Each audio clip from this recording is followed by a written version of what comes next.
The knockout stage of the World Cup is the moment when the tournament stops forgiving. At this point, it no longer matters how beautifully you reached the previous round, how many goals you scored in the group stage, or how many stars are on your poster. One evening, one mistake, one bad bounce, and the entire story is over. After the first round of 16 matches, the bracket has already started to take shape. Morocco dealt with Canada confidently and showed that their success at the previous World Cup was not a one-time miracle. France went through against Paraguay in a much harder way, but those are often the wins that shape champions, not always brilliant, but mature. Now come the matches that can completely change how we see this tournament. Brazil against Norway, Mexico against England, then Portugal against Spain, the United States against Belgium, Argentina against Egypt, and Switzerland against Colombia. And if you look carefully at this bracket, one thing becomes clear. From here on, this is not just football, this is high-speed chess. The biggest headline of the next match day is Brazil against Norway. At first glance, the favorite looks obvious. Brazil means history, tradition, 5 stars on the badge, the pressure of an entire country, and the eternal expectation that the team should not only win, but win beautifully. But modern football no longer respects past glory, especially when the team on the other side has Erling Haaland. Norway will understand their role in this match. They do not need 65% possession. They do not need to produce a carnival of combinations. They need to survive Brazil's early pressure, avoid collapsing under the first wave of attacks, and wait for the moments that Haaland exists for in football. One ball in behind, one corner, one low cross, one mistake by a center-back. Suddenly, a controlled match becomes a nervous one. Haaland is dangerous not only because of his goals, he is dangerous because of his presence. When a striker like that stands on the offside line, defenders start thinking not about the ball but about the space behind them. They drop 2 meters deeper, midfielders begin to cover earlier. Goalkeepers prepare for a sweep before the pass is even played, and at that point, spaces open up for other Norwegian players. That is why Brazil cannot think only about Haaland. If the whole team watches only him, Norway will find a second route. But Brazil have weapons too, and they are far more varied. Vinicius is the kind of player who can break open a match one-on-one. Against a low block, he may suffer at times, but if he gets space, he turns a defender into a problem for his own team. His first acceleration, his sudden change of direction, his ability to draw fouls, all of that matters even more in knockout football. Sometimes a free kick or a penalty matters more than 10 beautiful attacks. A major question is how Brazil build their midfield without Lucas Paqueta. Losing a player like that changes the balance. Paqueta is useful not only as a creator, but as a connector between phases. He helps progress the ball, supports the press, and arrives in the box. Without him, the coach has to choose more control or more physical presence. That choice could decide the match. There is another intrigue, Rafinha. Even if he is not ready to start, his appearance from the bench could become a turning point. In knockout matches, it is often not only the starting 11 that decides the game, but the substitutions.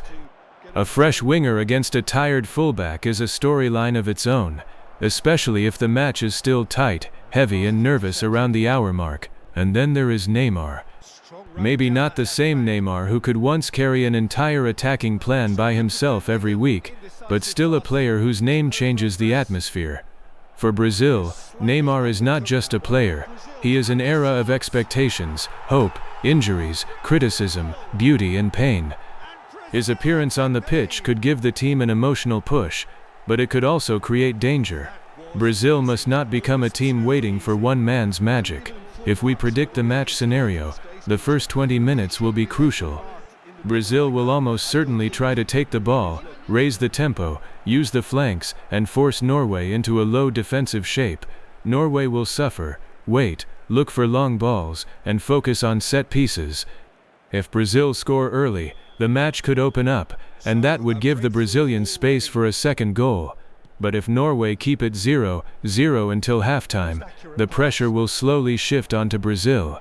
With every passing minute, the favorite starts thinking, What if one mistake sends us home? And that is when true knockout football begins. My prediction for the nature of the game: Brazil are closer to winning because of squad depth and individual quality. But this will not be easy. Norway will get a chance. The only question is whether Haaland gets one chance or two. If Brazil stop him from turning and cut off the service from midfield, they should go through. But if Norway score first, this could become one of the most nervous matches of the tournament. The next major headline is Mexico against England. And this prediction is even more complicated, because this match is not only about football, it is about atmosphere, altitude, pressure and emotion. Mexico are playing at home, in a legendary stadium, where the air feels heavier and the noise feels closer to the pitch. For the opponent, this is not just an away game, it is a psychological examination. When you are playing not only against 11 players but against an entire stadium, every throw-in, every foul, every controversial decision becomes part of the pressure. England enter this match carrying the usual weight of expectation. They always have a strong squad, they always have stars, they always have the feeling that now is finally the time. But that is often exactly the problem. England cannot play this match as if they must win it by the 30th minute. That is exactly what Mexico want. If England become nervous, start arguing, lose their shape and run without a plan, the stadium will feed on that chaos. The key question for England is midfield control. Against Mexico, you cannot hand the match over to emotion. England need to slow the tempo, manage possession, make Mexico run without the ball, and gradually drain the energy from the stadium.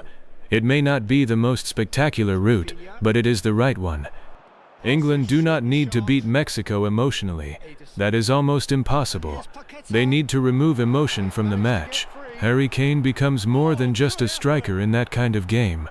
He becomes a point of calm. Kane can drop deeper, link play, receive with his back to goal, and play the first pass into runners. If England use him only as a penalty box striker, they lose half of his value. But if Kane connects midfield and attack, England have a way to escape Mexican pressure. Another important storyline is England's defense. When there are questions around fullbacks or certain defensive options, Mexico will test them. The hosts will look for quick switches, overloads on the wings, and early crosses. They need to create the feeling that England cannot keep up. Because once England begin to feel uncomfortable, their game can become too cautious. Mexico, meanwhile, must use the start of the match. The first 15 or 20 minutes are their chance to turn up the heat completely. An early goal would change everything. England would have to open up, and Mexico could play on transitions and the emotional force of the crowd. But if Mexico do not score early, maintaining that tempo becomes harder. Altitude affects both teams, and emotional football also requires energy. The biggest danger for Mexico is overheating emotionally. The home stadium can be both an advantage and a trap. When an entire country expects victory, players sometimes start making decisions too quickly. A shot instead of a pass, a tackle instead of positioning, an argument with the referee instead of tracking back. England must wait for exactly that and punish it. My prediction for this match: England have the stronger squad, but Mexico have factors that cannot be measured by statistics. Stadium, altitude, emotion, home momentum, all of that can reduce the gap in quality. If England score first, they become strong favorites to advance. If Mexico score first, the match could become a nightmare for the English. I would expect a tense game decided by one second-half moment, or even extra time. While everyone is looking at Brazil, Haaland, Mexico and England, another match is waiting in the bracket that already feels like a final before the final. Portugal against Spain. This rivalry is always special. Geography, history, style, players who know each other from club football, and at the same time two different football philosophies. Spain means control, positional play, patience and pressure through the ball. Portugal means individual talent, flexibility, the ability to change rhythm suddenly, and punishment for mistakes. Spain will try to do what they do best, take the ball and make the opponent run. Playing against teams like that is psychologically exhausting. You may not be under constant shots, but you are constantly without the ball. constantly shifting, constantly adjusting, and after 60 minutes fatigue starts to appear in small details. One wrong step, and Spain are already entering the box. But Portugal are dangerous because they have players who do not need long possession spells. One pass between the lines, one run, one individual action, and Spain's structure can be opened. Portugal can be pragmatic, and in knockout football that can sometimes matter more than dominance. If we talk prediction, Spain may look like the more coherent team structurally, but Portugal may be more dangerous in isolated moments. This is a match where the winner will not necessarily be the prettier team, but the team that handles periods without control better. If Spain score first, they can suffocate the match with possession. If Portugal score first, Spain will have to open up, and the game becomes much sharper. The next pairing is the United States against Belgium, and this one also has a huge storyline. The United States are playing at home, and that matters. For American soccer, this tournament is a chance to move to a completely new level in the eyes of its own audience, not just to host the World Cup, but to become a team that is taken seriously. Belgium have experience and quality, but also one major question: how quickly can they play against an intense opponent? The United States will bring tempo, physicality, energy, and crowd support. They will try to make the match fast, vertical, and uncomfortable. Belgium, meanwhile, must avoid getting dragged into a running contest. They need to use experience, pauses, control, and individual quality. The key player for the United States is Christian Pulisic. For Americans, he has long been more than just an attacking midfielder. He is the symbol of a generation that grew up not with an inferiority complex toward Europe, but with a desire to compete with it as an equal. His movement between the lines, shooting, set pieces, and ability to take responsibility can decide the match. Belgium have their own weapons, experience, and the ability to punish positional mistakes. If the United States become too excited in the press and leave space between the lines, Belgium can use it very quickly. So the main task for the hosts is not just to run, but to run intelligently. My prediction: this will be a very even match. The United States will be emotionally strong and may take the initiative in spells, but Belgium are dangerous precisely in the moments when they appear to be stepping back. If the Americans score first, they can ride the energy of the crowd. If Belgium survive the early pressure, their experience could become decisive late in the game. Argentina against Egypt is another pairing where the favorite is clear on paper, but the pitch may be more complicated. Argentina are used to pressure. After winning the 2022 World Cup, this team knows how to win big matches, but every generation, even a champion generation, must prove again and again that it is not living only on the past. Egypt will be dangerous because of their ability to suffer and then break quickly. Against Argentina, you cannot simply open up and play without caution. That is almost guaranteed punishment. Egypt will likely try to close the middle, slow the tempo, and look for chances through transitions and set pieces. The main intrigue is Mohamed Salah. Even if his team is not dominating, Salah can change a match with one run. His career is the story of a player who went through underestimation, a difficult spell in England, a rebuilding period in Italy, and then became one of the biggest stars in world football.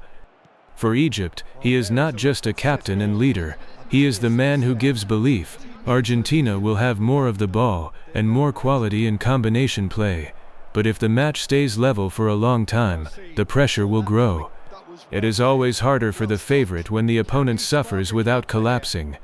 My prediction: Argentina should advance, but Egypt are capable of making the match very uncomfortable, especially if Salah gets space behind the defense. Switzerland against Colombia may not be the loudest headline for casual viewers, but for those who love tactical football, it is one of the most interesting matches. Switzerland are a team of discipline, structure, and tournament stability. Colombia are a team of emotion, technique, sharpness, and individual sparks. Switzerland rarely look chaotic. They know how to keep their shape, defend properly, suffer, and wait for mistakes. They are uncomfortable for favorites because they do not give space away for free. Colombia will need to be patient. If they rush, Switzerland will welcome it. Colombia are dangerous because they have players who can decide a moment in an unexpected way. A shot from outside the box, a pass with the outside of the foot, a sudden run from deep. Those are the details that break structure. Against Switzerland, that may be the key, not just possession but invention, something the defense is not prepared for. My prediction: this is a match that could go to extra time. Switzerland will be extremely organized, Colombia more explosive. If Colombia score first, the game becomes open.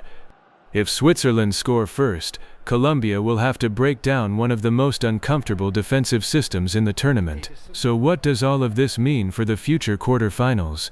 We already know France and Morocco will face each other. That will be one of the most emotional matches of the tournament. France are favorites by name value, but Morocco cannot be judged only by the squad sheet. They have discipline, belief, pace, and the memory of a previous meeting. France will have to play better than they did against Paraguay, because Morocco will not only suffer, they will wait for the moment to strike. If Brazil beat Norway and England beat Mexico, we get a potential Brazil against England quarter-final. That is a global football headline. Brazilian technique against English structure, Vinicius against English defenders, Kane against the Brazilian backline, history against history. If Norway knock out Brazil, the entire tournament gets a new shock story. Holland in a World Cup quarter-final is already a front-page storyline. And if Mexico beat England, the home soil fairy tale becomes even louder. Then the quarter-final could become a match where emotion matters as much as tactics. Portugal or Spain, the United States or Belgium, that part of the bracket can also give us a massive battle. Imagine Spain against Belgium, control against experience, or Portugal against the United States, individual quality against home energy. Every option carries its own story. Argentina, Egypt, Switzerland, Colombia. That is another branch where either a classic favorite's path or an unexpected story can be born.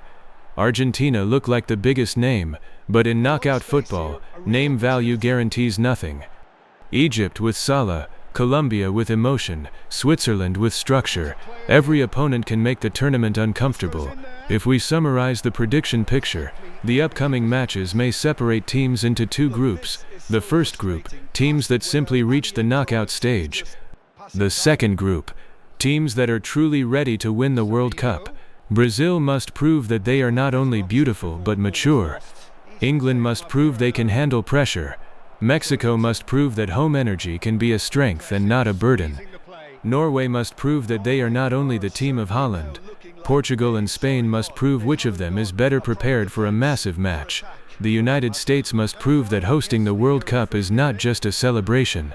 Belgium must prove that their experience still matters. Argentina must prove that their champion DNA is still alive. And most importantly, predictions in knockout football are always dangerous.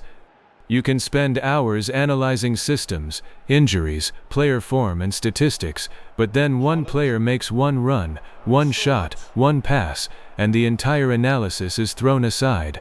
That is why these matches cannot be missed. Brazil may produce a show, but Norway may create a shock. England may show class, but Mexico may turn the stadium into a volcano. Spain may control the ball, but Portugal may decide everything with one counterattack. The United States may ignite the home crowd, but Belgium may punish one mistake. Argentina may advance calmly, but Egypt with Salah may force them to suffer. Switzerland may close the game down, but Colombia may break it open with emotion and talent. At this stage there are no matches on paper. There is only the pitch, pressure, character, and the moment of truth. Write your prediction in the comments. Who goes through? Brazil or Norway? Mexico or England? Portugal or Spain? The United States or Belgium? Argentina or Egypt? Switzerland or Colombia? We continue following the World Cup, because now the best part begins. Not the group stage, not the warm-up, not the first surprises. Now begins the tournament where every match can be your last, and every hero can become a legend.